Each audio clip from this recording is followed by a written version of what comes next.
Yes, everyone, how we doing, and welcome to the match review for Manchester City's first Premier League win in 2026. Come on, there we go at last. At last, it's a relief. I think that's the main word for all of us City fans, isn't it? That win against Wolves yesterday, it's a relief. We won our first game in the Premier League of 2026. We can put that horrible run we was on, them two of the worst games we've seen from Manchester City in a long while, that Derby Day and that defeat in Norway. Horror, the pair of them. And listen, hopefully this win against Wolves is the start of things to come. Start of better days, start of who knows, a title charge, Champions League run, whatever. Listen, I'm joking, of course. I'm not getting carried away. But it is a relief. It is, of course, a relief because, I mean, it was really poor. It was really, really poor. Then past few games for City, we haven't looked ourselves. We didn't look recognisable. That was not a Pep Guardiola side. And there was a lot of pressure on us yesterday. I know you could look at it and go, oh, it's only Wolves. And that's what a few people have said when us City fans have got a little bit carried away, maybe. People saying it's only Wolves, it's bottom of the league Wolves. But I don't care. There was a lot of pressure on Man City to go out there and get the 3 points. And that's what we did. I didn't care how we did it. It's all I was saying ahead of the game. I don't care how we do it. Whether it's 1-0 or 10-0, doesn't matter. Don't matter if it's an own goal or a worldie. Just whatever we do, leave that stadium there with 3 points. And that is what we've done. We have done our job. And at last, we have won a game in the Premier League in 2026. Now, there is a fair few things I want to get into in this video regarding this game and what it might mean. So look, if you're new to the channel, make sure you subscribe. I mean, for 1,000 by the end of the season, 750 is boxed off, that's ticked off. We're over 75% of the way there. If you're new, subscribe, help me out. I know, yeah. Let's get into talking about this game of football. Oh, coming here smiling, it feels like a lifetime. Now look, the game itself wasn't flashy. It wasn't fancy. We didn't blow Wolves away. It weren't like this free-flowing, beautiful, incredible football that we've seen at times even this season, that we've seen before with Pep Guardiola. But like I said, it didn't have to be. We just had to win. We had to do whatever we needed to do to win. There was a few changes that were made coming in to the game. Some rumours ahead of the game about was Erling Haaland going to be dropped, was Phil Foden going to be dropped, and yes, the pair of them were. Marmoush came in for Erling Haaland, Tajani Reinders came in for Phil Foden. And for some people, they might look at that and be a little bit shocked by it. I wasn't really. I wasn't too shocked anyway, because they've both been poor. They've both been poor. And the thing is, as good as they are, and they're both fantastic footballers, and listen, massive assets for this football club, a huge reason on why City have succeeded the way they have over the past few years, and they've got a big part to play in the future of this football club. But they are human. They're going to have bad days. They're going to have off weeks. And I don't think anyone, even Donnarumma in it, shouldn't be immune to being dropped when they're not playing well. And that's just the reality of being a footballer. If they're not doing their job, then rest them, drop them. I mean, they both look tired anyway, Haaland especially. I think this dropping them, benching them, I mean, they both came off the bench, of course, but I think it might give him a little bit of a kick up the bum. A little bit of kick, a little bit of a reminder that, listen, you've still got to do your job. You've still got to fight. You've still got to earn your spot. Everyone's got to earn a spot. So, listen, I had no issue with Pep dropping him. I think Marmoush, of course, came in and I thought he was brilliant. I thought he was really good. He had a great effect in the game. Of course, got that opening goal. He stabbed at it as well. It was a brilliant pass by Matheus Nunes, but the finish as well. That entire goal, I love goals like that. Wicked ball out wide. Putting a ball into the box, something we've been saying, then past two games United, and especially Bodo Glimt, why are we not putting balls into the box? Why are we not putting balls into the box? Well, Matheus Nunes comes in after a week of being ill. He's back, feeling healthy again. Within 5 minutes, it's a ball into the box, a wicked pass, and Marmoush stabs at it and puts us into the lead.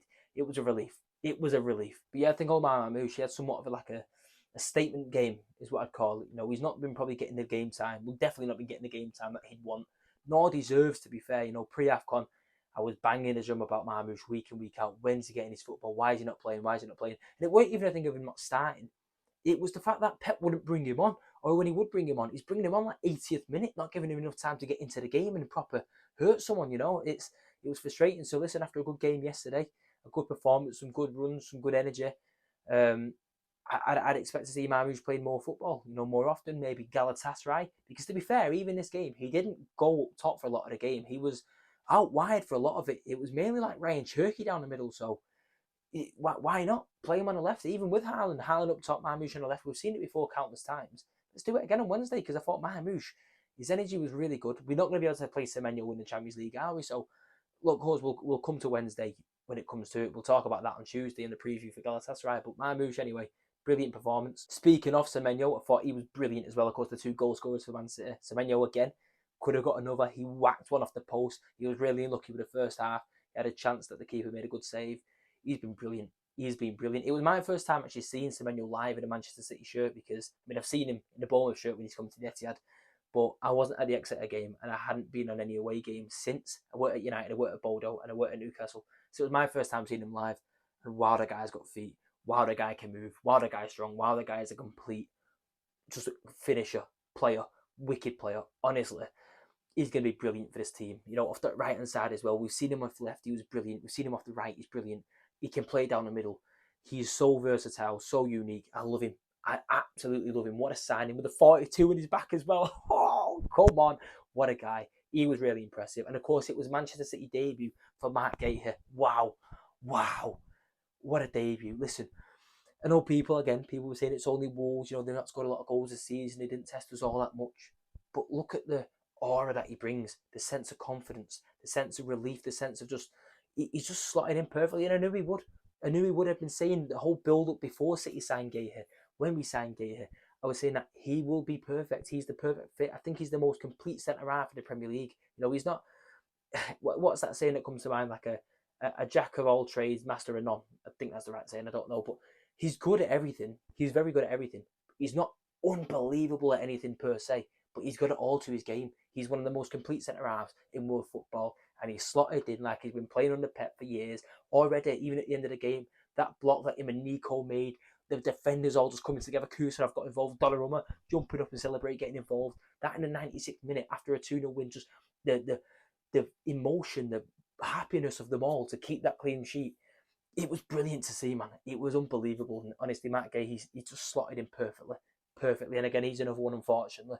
Won't be able to play against Galatasaray on Wednesday, but still, for this season, for the future of this football club, what is he, 25, 26 years old, we have signed a proper defender here. I'm so happy with that signing. Even more happy after seeing him in the City shirt. It fits him like a glove. It was perfect. He looks settled already. He looks at home. He's always happy. I just love him. Honestly, I love the guy. And look, there is actually two players that I've already mentioned in this video, but I want to just give a little bit of a further mention. It's both fullbacks, Matheus Nunes and Nico O'Reilly. First of all, we'll start with Matheus Nunes because we really missed him. I don't think, I mean, look, I've been on here countless times over the past few weeks, months, whatever, and especially on other socials, I've been saying how impressed with Matheus Nunes I am, the improvement in his game, how he's just came on leaps and bounds. I mean, to think this time last year, I'd be saying, oh, we need Nunes at right back. I wouldn't have believed you. I'd have thought you was ill if you'd have told me I was saying that in a year's time. I didn't think Nunes was going to be a good right back. I didn't think he fit that right back position. Weren't ever questioning his ability as a footballer. We'd seen it before at Sporting. We'd seen it at Wolves. We'd seen it at Manchester City. He's good in midfield. He's a great player. But he was shocking at right back. But the improvement in his game, of course, credit to him and Pep Guardiola, just, he's perfect, and we really missed him. We missed him defensively, missed him offensively, like I said, putting balls into the box, which we weren't doing for Erling Haaland 5 minutes into the game. A beautiful, perfect pass from Marmoush. Time the pass, time the run, everything about that goal was perfect. We've missed Nunes. We've really missed Nunes. He was brilliant. And of course, against his old team, get a little bit of booze here and there. Love it. Love it. And I think he loves it as well. I mean, I remember, was it this? I think it was this season, wasn't it, when we went to the Molineux first game of the season, and they were all singing Matheus Nunes, your teeth are offside, which doesn't make sense anymore because he's had his teeth from anyway. And Haaland and Nunes had a picture after the game, put something like, "Oh, Matheus Nunes, your teeth are offside," and he Snapchat, honestly. But yeah, we've missed Nunes. And Nico O'Reilly, I thought, was brilliant yesterday. You know, someone who's, of course, we know he's got it. I think for me, England's best left back. He should be starting in the World Cup. I hope he does. You know, he's brilliant. Again, a little bit like I said with Nunes, you know, offensively, defensively, he's all around game. He's just brilliant. His size, of course, really helps. And you know what it is with O'Reilly? He's been a little bit off it, I'd say, the past couple of weeks. I don't think he's been brilliant. And we've been saying maybe resting, maybe give him a rest. And I thought he might have been for this game. You know, I thought he might have played Ryan Aït-Nouri. I'm glad he didn't. And that isn't to insult Ryan Aït-Nouri. It was just how good Nico O'Reilly was. Again, like I said, into the game with that block, he put in a few tackles, getting up and down. He was just brilliant, man. The full back, the whole defence, the whole back line, Donnarumma and Kusanov as well. The entire back line for Manchester City yesterday just did the job to a T. They were perfect. No nonsense, no drama, no mistakes, no silliness, no stupidness. It was just a perfect defensive performance. Kept the clean sheet. And more of that, please. More of that, please. And look, there's not actually that much more to mention when it comes to the game of football because, like I said, it wasn't flashy. It wasn't, it didn't blow us away, especially the second half. It was a little bit slow offensively. We didn't really create much. I don't think we had a shot on target in the second half. But it is what it is. I'm not bothered. You won't find any of us coming in here complaining about that performance. We just didn't care about the performance. I wasn't bothered. I wanted to do a full-time whistle and look at the scoreboard and see Manchester City with an advantage. That was all I was bothered about. Other than that in the game, as I said, Semenyo did well, hit the post. We had a penalty decision not given to us, which, I mean, I was watching Match of the Day last night, and I was hearing Chappers and Shearer and that on about how well done to the referee. I think it was his Premier League debut, was it? And we weren't given a penalty. And then I think with Darren England sent him to VAR and said, I think you might have made a mistake here. It should have been a penalty. Like, fair enough. Okay, I understand what people are saying. Well done on him to have the bollocks to overturn, like not overturn his own decision. When he's been told to go to the monitor and have a look because they think he's made a mistake, to go there and go, you know what? I disagree. I'm right anyway. You don't see it often, and you probably should see it more often. You know what I'm saying? Referees backing themselves, I suppose. But not when it's the wrong decision. Like, fair enough, he had the balls to do it, but he came to the wrong decision. They advised him, right, you've made the wrong decision, go and have a look and, decide. And then it came to the, after review, natural position, yeah. I mean, it's like an aeroplane, natural position, like a bird. What about that is natural for the defender? Like, I don't get it. I mean, Shearer said, like, about keeping him balanced. I'm not having that, not buying that, no way. And Pep was asked about it after the game as well, and I'm not going to try and impersonate what he did, but he was comical about it. He had a little pop again. I say, I'm sure Howard Webb will explain. And listen, I don't care for the explanation. I don't think Pep cares for the explanation. It's done now. And just as well, it didn't cost us a game by any means, like Jeremy Doku. I mean, I'm not going to say the United red card cost us a game. It didn't. We were terrible anyway, but it probably would have been a different game if they had 10 men for 18 minutes of the match. So, yeah, it's another VAR decision that really hasn't gone our way. These past few weeks, we've been done over. We have really been done over. Newcastle, United, and now against Wolves. Like, it's what is going on? Pathetic.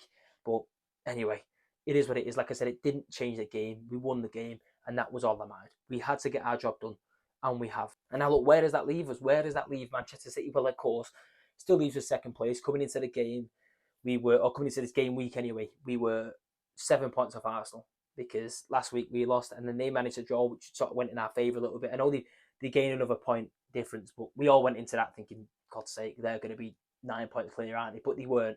It was fine. 7 points. We were playing bottom of the league, and then they were playing Manchester United, the team that last beat us.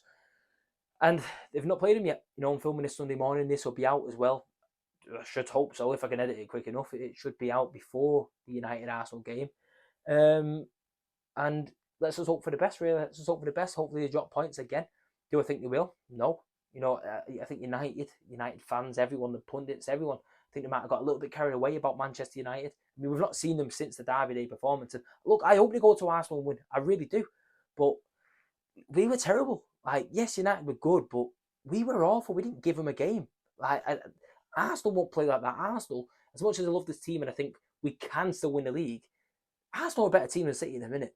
Like, they just are. Well, I was going to say they won on the weekend, they didn't, but that win midweek against Inter Milan, they were brilliant. And we lost the Bodo Glimt. Like, just at this moment in time anyway, Arsenal are a better team than City. And it's not at Old Trafford, it's at the Emirates. Like, I just don't see a world. You're hearing a lot of United fans, hearing a lot of people saying Arsenal are going to go there and do something. I don't think they will. I think this is the most comfortable Arsenal 2 win I've seen coming. But listen, prove me wrong, Carrick. Prove me wrong, United. Be my guest. It's one of them few games of the season where you want United to win. And that feels bizarre, but I just don't see it happening, not one bit. I really don't. But of course, we'll see what happens tonight. Fingers crossed for the best. I mean, Arsenal dropping points, all even if it's a draw, Arsenal drop points and would be 5 points behind them. Still got to play them at the Etihad. Realistically, we shouldn't still be in the title race. We are still in the title race, but we shouldn't be, and it's on Arsenal that we aren't. You know what I mean? They should have blown us away by now. We've dropped ahead of the Wolves game in the Premier League in 2026. We had dropped 9 points from a possible 12. We'd drawn 3 games. We hadn't won a game. And somehow we were still in somewhat touching distance from them. Like, that shouldn't have been possible, and it's on them. So, listen, we've got to just keep doing our job, keep getting wins. Of course, the performances will get there. Like I said, Wolves wasn't brilliant. Didn't have to be. We've got a tough game against Galatasaray midweek.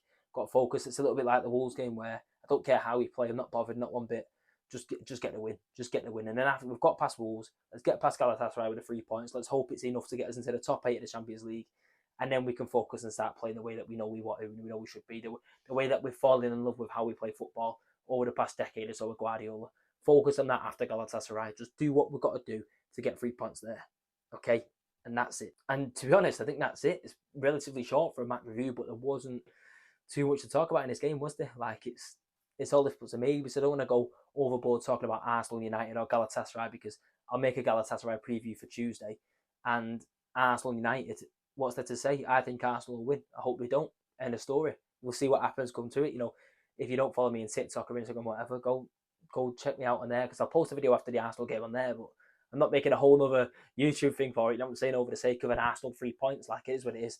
But yeah, I'll leave it there. As I said, it feels bizarre. It's quite short for a match view, but yeah. Thank you for watching. As I said, subscribe to the channel if you've not already. Trying to push for 1,000 by the end of the season. The Galatasaray preview will be out Tuesday morning, about 9, half 9, 10 o'clock. It's normally the same time every time, isn't it? So yeah, preview for Galatasaray out on Tuesday. I will be at the game, so match day vlog for that. Sunday, the next Premier League game is Tottenham away, which I will be at. I will be attending. I'm excited for it. My first away day since Sunderland. So 1st of January, then 1st of February.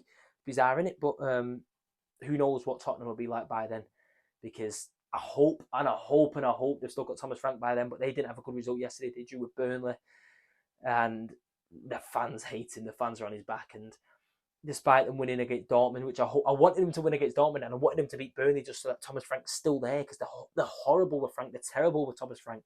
Like, clearly the players aren't working for him. It's a mess. So I was hoping by the time that game comes on Sunday, a week today, Thomas Frank's still there, but I doubt he will be. I'm going to hope for the best and hope and pray he is, but it is what it is. We'll see you come to it. But yeah, subscribe if you're new. Thank you for watching. Hit a thumbs up on the channel. And City are back. City are back. Hello. Nice one. Come on, City.